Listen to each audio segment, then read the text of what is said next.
Hindi na tinimbang.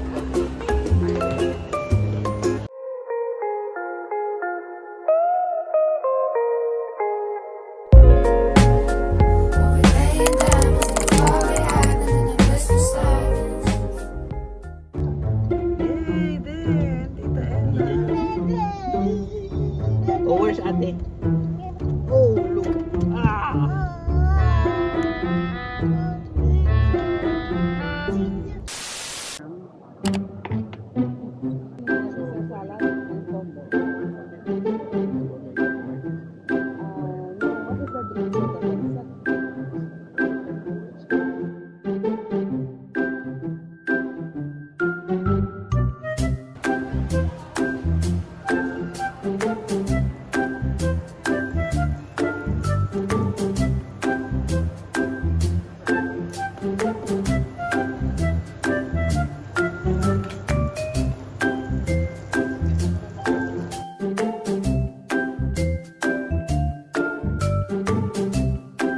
A few moments later. Wala. Uwi na siya. Miss mo Dubai.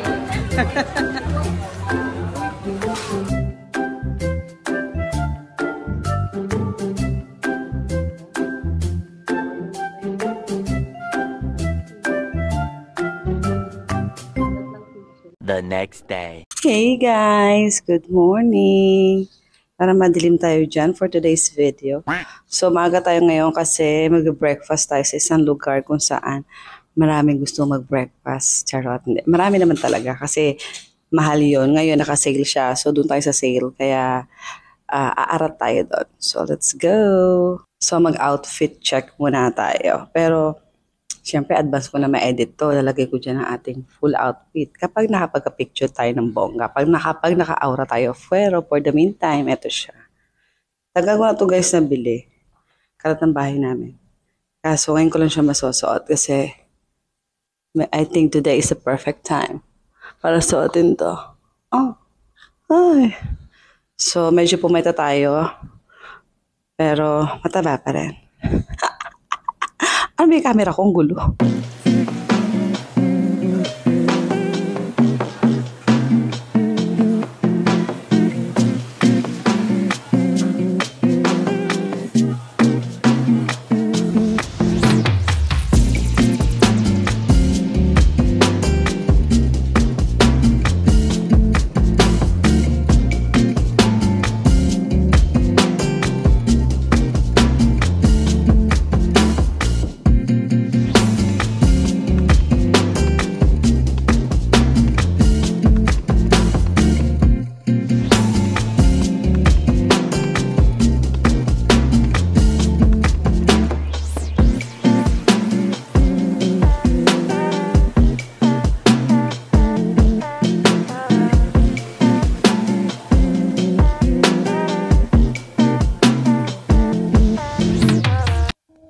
Hey guys! Ayan, naandito na kami ngayon sa The Pads. Dito to sa may Blue Waters. So dahil nagluloko ang ating camera, hawakan ko na nga lang. So na-avail lang namin tong breakfast guys ng 49 dirhams per head. Pero yung 49 dirhams pala nila is meron na silang selected na pagkain na kakainin mo. So nakakasawa naman kung para-paras kaming apat, ganoon yung food. So wala kang choice kundi mag-a la carte. Tapos hindi pa kasama yung 49 dirhams yung drinks. So mahal din siya. Kasi kala ko 49 dirhams. Kasi kung mamimili ng worth 49 dirhams or breakfast na pang 49 dirhams sa offer nila, yung pala, selected na nila yung breakfast. So, parang hindi siya ganun ka sulit.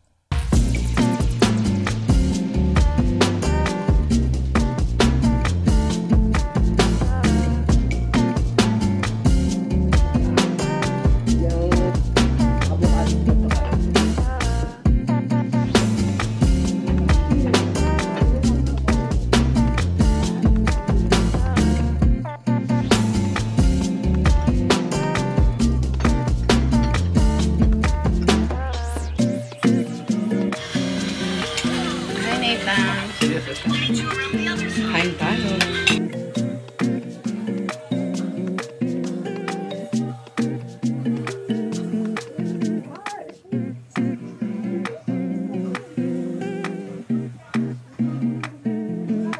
So, ang maganda lang talaga dito guys, panalong-panalo yung view, ayan. Tapos, tawag dito, yung concept ng restaurant nila kaiba. Parang feeling ko ikaw yung nandun kay Cinderella. Yung nasa mash, yung squash siya na naging carousel, something like that.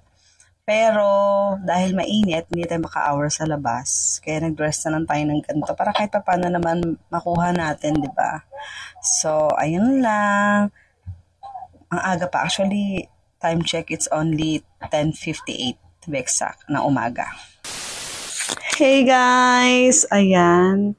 Ayan. Wala na isang bed dun sa gilid kasi si Tita Ella is uuwi na ng Pinas. So, ihatid namin siya ngayon sa airport. And si Pangs na naman la. LDR feels. Oo, LDR na naman kaming dalawa. So, nag-enjoy ka naman bala dito? Super. Babalik ulit, Jo. Kanina na doon kami sa The Pads. Yes. Ang sarap ng pagkain doon. Yon, last hora niya yon, last gala niya. Tapos bumalik kami dito sa bahay para mag-finalize nung kanyang hirap kaming tansyahin kung paano lulusot yung bagay. Pero sana makalusot lahat mamaya kasi nga may mga naiwan pa siya kasi nga yung mga pinamili. Ano ba yan? So ayun, hopefully in God's will, makabalik sila dito lahat uli sa December para dito uli sila magki-Christmas. So ingat ka la. Sulat ka. Sulat ako. Bye!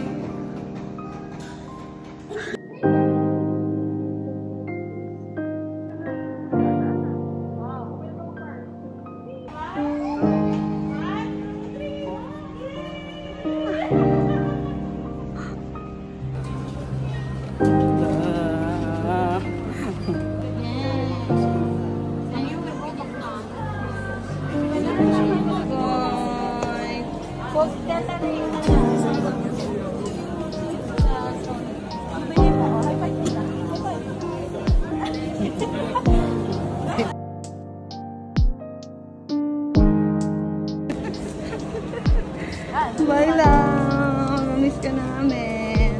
Balik ka sa December. Ay, ako. Ayun na naman ang sepang.